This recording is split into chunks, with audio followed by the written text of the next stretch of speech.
Imagine you are standing on the northern plains of North America. There is no warning, no countdown. The blizzard doesn't announce itself. It simply arrives, all at once, as a wall of white noise and pressure so total it swallows sound itself. The temperature drops to -40 degrees Fahrenheit in hours. Wind drives ice crystals sideways, horizontal, like needles pushed by something that has no mercy and no memory. There is nothing between your body and the open sky. No tree line, no ridge, nothing. And every survival expert alive today will tell you the same thing. An unprotected human being in these conditions is dead in under 60 minutes. Not suffering, not struggling, dead. And yet, on those exact same plains, on those exact same nights, Native American families lay down and slept. Not barely, not fitfully, deeply. Children tucked in against warm bodies. Fires breathing low in the dark. The storm raging outside, as if it belonged to a completely different world. This is not a story about people who endured winter. This is a story about people who mastered it so completely that the blizzard became ordinary. A condition, not a crisis. Welcome to Primal Echoes, where we go back to the moments when human knowledge was tested against the absolute limits of the natural world. What you are about to learn is ancient, precise, and more sophisticated than anything most people walking through a history museum will ever pause long enough to understand. And before this is over, I will show you the one technique inside this system, something so counterintuitive that even modern survival experts have never fully been able to replicate it. Stay with me. Before we can understand what these people built, we need to understand what they were building against. Sleep is the most vulnerable state a human body can occupy. When you close your eyes and drift under, your metabolic rate drops. Your core temperature regulation becomes passive. Your muscles go still. You are no longer generating heat through movement, only through the slow, quiet chemistry of rest. And here's the part that most people never think about. In a poorly insulated space, a sleeping body loses heat faster than it produces it. The cold moves inward from the edges. First your fingers, then your toes, then the core. Below a certain threshold, the heart slows, the mind dims, and the person simply does not wake up. The Lakota and Cheyenne of the Great Plains understood this, not from textbooks, not from laboratories, but from generations of watching, testing, losing, and learning. Every structure they built, every robe they laid down, every stone they chose to heat, all of it answered one single question. How do you keep a resting body warm when the entire world outside is trying to freeze it solid? The answer began with the Tipi, and I need you to stop thinking of the Tipi as a tent, because a tent is passive. The Tipi was a thermal machine, and its nighttime configuration was something completely different from what most people picture. When a family prepared for sleep, the lodge transformed. An inner liner, a second wall of hide hung roughly 7 feet up from the ground, created a sealed channel of dead air between itself and the outer cover. Dead air does not move. Air that does not move cannot carry heat away from the body. This is the same physics that makes a down jacket warmer than a wool coat of equal thickness. That thin gap of trapped, motionless air raised the interior sleeping temperature by as much as 20 degrees Fahrenheit. 20 degrees. From air. From nothing moving.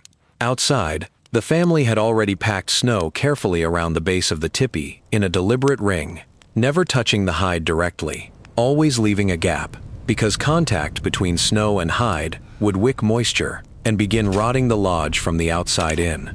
That gap was engineered and maintained every single night across the full length of winter. Some families went further and stuffed dried prairie grass into the space between the liner and the outer cover, adding another layer of insulation that cost nothing except the labor of gathering it. And before anyone lay down to sleep, stones were selected from beside the central hearth. Dense stones, chosen specifically for their ability to hold deep heat, placed directly into the coals until they glowed, then removed, wrapped in green hide, and buried beneath the sleeping robes. A stone heated this way could radiate warmth for 4, 5, even 6 hours into the night. But the liner, the snow wall, the heated stones, that was only the first layer of what they built. What they did next was even more precise, and it came from a place most people would never think to look. hundreds of miles away from the plains, across landscapes shaped by river and basalt and a different kind of winter cold, wet, heavy, relentless. Other peoples had arrived at a completely different solution, and theirs began not with hide or fire, but with the earth itself. The pit house was not a cave. It was not a compromise. It was a deliberate engineering decision, rooted in a fact that the ground communicates to anyone willing to dig deep enough to listen. 3 feet below the frozen surface, soil temperature hovers near 50 degrees Fahrenheit, regardless of what the sky is doing above. The earth does not change temperature quickly. It absorbs heat slowly, and it releases heat slowly. And a family that slept inside it was sleeping inside a thermal battery that no blizzard could drain in a single night. The Mandan and Hidatsa of the northern plains carried this logic further than almost anyone. Their earth lodges were circular structures, sometimes 60 feet across, framed by massive cottonwood posts, layered with willow branches and prairie grass, and finally a full foot of packed earth and sod heaped over the top, until the building disappeared into the landscape. Bison grazed on the roof. From a distance, the lodge looked like a low hill. Inside, that 12 inches of earth absorbed heat throughout the day and released it slowly through the night, which meant that a single modest fire, fed with dried buffalo chips or tightly twisted grass bundles, was enough to keep 20 people warm until morning.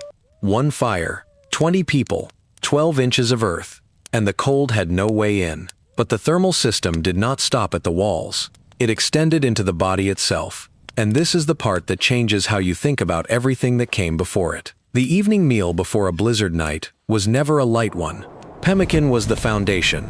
Dried meat pounded to powder, mixed with rendered buffalo fat and dried berries, compressed into dense cakes that carried approximately 3,500 calories per pound. A body digesting a meal that rich in fat and protein runs measurably warmer through the night. The digestive process itself generates heat. These families were not just insulating themselves from the outside in. They were stoking a biological furnace from the inside out, deliberately, as part of the same system. And then there was the fire itself, which was never what most people imagine. The goal was never a roaring blaze. A large fire consumes fuel too fast, overheats the space, demands more ventilation, and pulls cold air across the sleeping bodies. The goal was a sustained, minimum fire, the least amount of flame necessary to hold the temperature and keep coals alive until morning.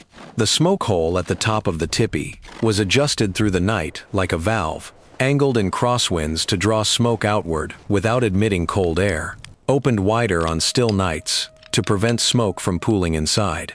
Reading those flaps was a skill passed from parent to child, the same way you might pass down a language. Not written anywhere, not stored in any building, carried only in the hands and the instincts of people who had done it 10,000 times before. This was not technique. This was a living language, and the only way to keep it alive was to speak it every single night of winter. There is something that modern survival culture almost always gets wrong, and it is this. It treats survival as a solo act. One person, one fire, one shelter, one set of skills against the wilderness. But the people we are talking about understood something that no amount of individual gear or technique can replace. The human body generates heat continuously, roughly 80 watts, sustained through an entire night of sleep. One person sleeping alone in a lodge produces 80 watts. 8 people sleeping together produce 640. 10 people produce 800 watts of steady, living warmth, released directly into the shared space around them. This was not sentiment.